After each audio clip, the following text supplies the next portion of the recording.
desearte de todo corazón un día maravilloso, que la presencia del Espíritu de Dios te llene, te guarde, te proteja. Y bueno, quiero regalarte esta promesa para el día de hoy. Dice la palabra de Dios en Lucas 6:45, el hombre bueno del buen tesoro de su corazón saca lo bueno, y el hombre malo del mal tesoro de su corazón saca lo malo, porque la abundancia del corazón habla la boca. Pero muy buenos días o muy buenas tardes o muy buenas noches a la hora que estés en este tiempo.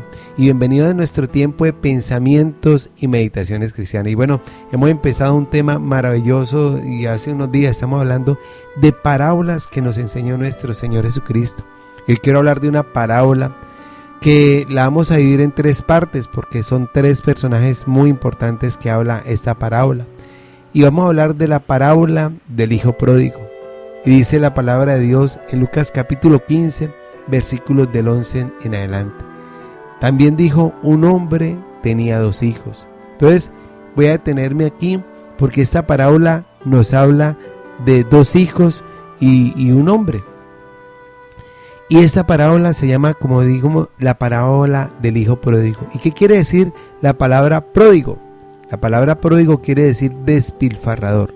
Entonces hoy vamos a mirar y vamos a enfocar este tiempo a hablar de este hijo despilfarrador y enfocar la parábola y a estudiar este primer hijo, que es el despilfarrador.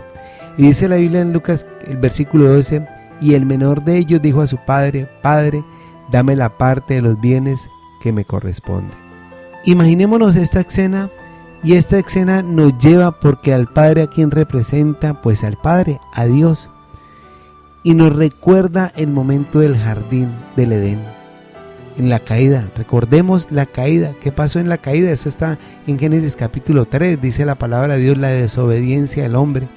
Y dice, pero la serpiente era astuta más que todos los animales del campo que Jehová Dios había hecho, la cual dijo a la mujer, con que Dios os ha dicho, no comáis de todo árbol del huerto. ¿Qué empezó la serpiente que representa a Satanás, al enemigo? Con una pregunta, oiga, con que Dios le ha dicho que no coman de todo árbol del huerto. La mujer respondió a la serpiente, del fruto de los árboles del huerto podemos comer, pero el fruto del árbol que está en medio del huerto, dijo Dios, no comeréis de él, ni tocaréis, para que no moráis. Entonces la serpiente dijo a la mujer, no moriréis, sino que sabe Dios que el día que comáis de él, serán abiertos vuestros ojos, y seréis como Dios, sabiendo el bien y el mal. Y vio la mujer que el árbol era bueno para comer, y que era agradable a los ojos, y árbol codiciable para alcanzar la sabiduría. Y tomó de su fruto, y comió, y dio también a su marido, la cual comió así como ella. Versículo 7 de Génesis 3. Entonces fueron abiertos los ojos de ambos, y conocieron que estaban desnudos, y entonces se cosieron hojas de higuera, y se hicieron delantales. Y aquí, ¿qué es lo que pasa? ¿A qué llevó el enemigo? ¿A qué llevó el enemigo? A decirle, ustedes también pueden hacerlo. Hoy, por ejemplo, aquí ¿qué pasó con el hijo pródigo? Papá, dame la parte de la herencia de los bienes que me corresponde, porque yo también lo puedo manejar y yo creo que sé mucho mejor que usted cómo manejarlo. Y aquí es donde inicia el gran pecado. Dice la palabra de Dios, versículo 3, no muchos días después, juntándolo todo, el hijo menor se fue lejos a una provincia apartada, y allí desperdició sus bienes viviendo perdidamente. Y cuando todo lo hubo malgastado, vino una gran hambre en aquella provincia y comenzó a faltarle. Entonces, ¿cuál fue el resultado? Porque, hijo de Dios, tú lo que vives en este momento, tú que me estás oyendo, son resultados. Si tú estás solo, si tú financieramente estás mal, si tu salud ha decaído demasiado, si estás subido de peso, esos son resultados de querer vivir muchas veces nuestra vida como hemos pensado. Es que yo puedo vivir mi vida como yo quiera. Y aquí recordemos algo importante, esto también podría interpretarse como los dones y la gracia que Dios nos ha dado a cada uno de nosotros.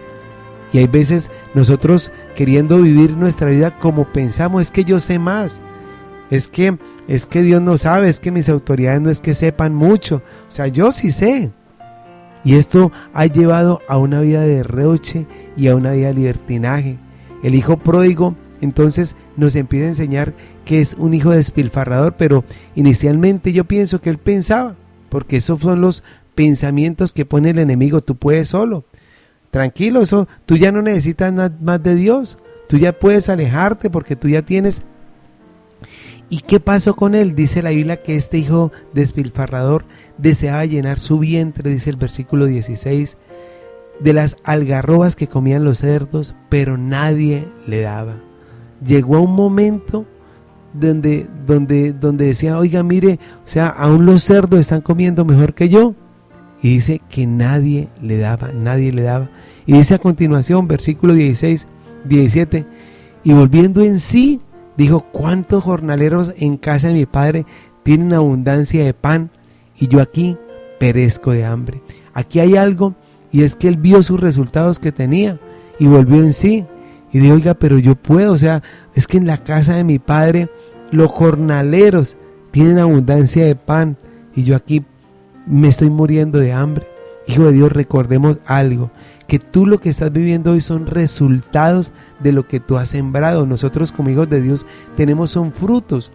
¿Y fruto? ¿Cuáles son los frutos que estás viviendo? O sea, de pronto tú financieramente estás muy bien porque has trabajado en ese fruto, pero ¿cómo están tus relaciones interpersonales? ¿Cómo está tu salud?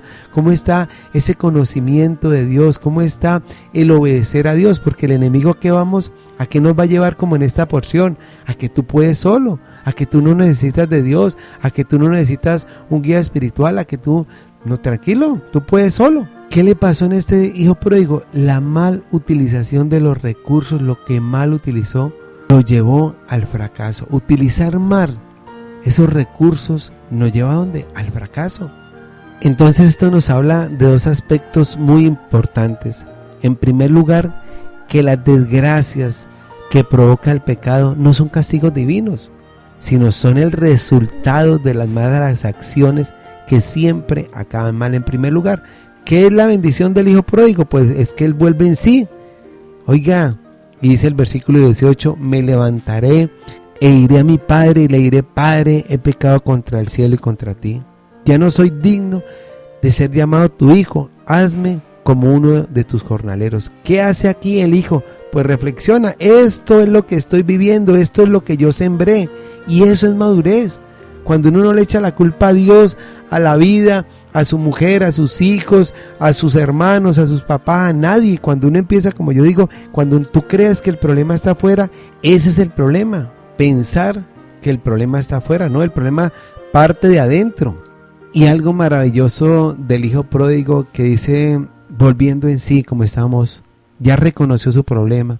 Y ahora a continuación, ¿qué hace? Dice: me levantaré, ya no quiero estar aquí postrado, e iré y le diré: Padre, he pecado contra el cielo y contra ti. Ya no soy digno de ser llamado tu hijo, hazme como uno de los jornaleros. Versículo 20, levantándose, vino a su padre, y cuando aún estaba lejos, lo vio su padre y fue movido a misericordia, y corrió y se echó sobre su cuello y le besó. Quiero terminar en este tiempo, en este día aquí, hijo de Dios, porque Dios nos ha dado dones, talentos, nos ha dado salud, nos ha dado recursos, nos ha dado muchas cosas para que nosotros las administremos. Y muchas veces la hemos administrado mal. Muchas veces cuando nos hemos alejado de Dios, cuando hemos pensado que sabemos manejar nuestra vida como se nos da la gana, pues realmente es donde vienen las consecuencias. Por eso, hijo de Dios, invitarte en este día, en este tiempo, a que nunca te despegues de Dios. Aunque y en el área donde tú no estás viendo los resultados esperados, lo más probable, hijo de Dios, es que hayas tomado malas decisiones tú. Y cuando uno se acerca a Dios y uno dice: Señor, perdóname, pues Dios tiene misericordia y Dios quiere perdonarte. Dios bendiga tu vida, tus sueños, tus anhelos, tus deseos. Dios cada día te levante, Dios cada día haga de ti ese hombre conforme a su corazón. Hoy, hijo de Dios, desearte un día maravilloso, que la presencia del Espíritu de Dios te guarde, te proteja, te bendiga rica, abundantemente. Y por favor, de todo corazón, sé feliz, confía en Dios Y como dijo el hijo pródigo, me levantaré e iré a la casa de mi padre y le diré: Padre, he pecado contra el cielo y contra ti. Dios te bendiga. Chao, chao. Chao, chao.